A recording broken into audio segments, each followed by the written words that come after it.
If there was something large enough to actually pose a significant danger, such as a rogue planet, we would be able to see it by this point with our unaided eye. In fact, it would be quite prominent in our sky, and no one would have any doubt of what was there.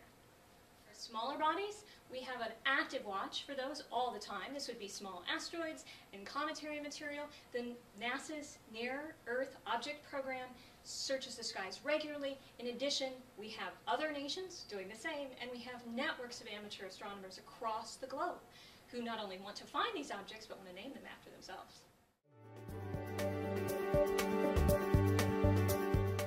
Here's our Galactic Center, nice, beautiful barred spiral galaxy, and way out here at 28,000 light years would be our own sun and its family of planets. That's a very large distance. Certainly, if there were any effects from the Galactic Center, we would know about them well in advance. We really don't have much of an alignment at all. And in fact, for this particular December, you can see there is a significant difference between the Earth's sun line on our winter solstice here in the Northern Hemisphere and the line to the Galactic Center.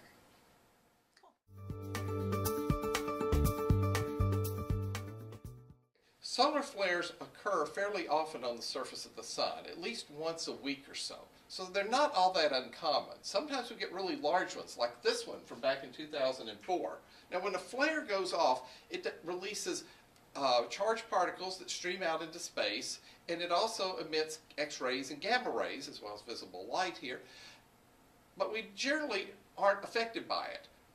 Part of the reason is because we have an atmosphere. That stops all the X-rays and gamma rays.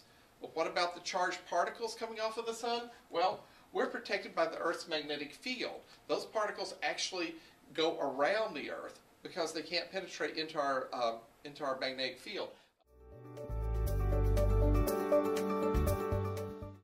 One of the ideas for December 21st, one of the myths, is that the Earth is going to flip over in space as it spins. That's not going to happen. The Earth has a tremendous amount of mass as it spins. It's got a lot of momentum, a lot of inertia. You can't just simply flip it over. There's this idea that somehow the magnetic field is going to flip over all in one day. Well, the Earth's magnetic field has changed, but it won't happen in a single day.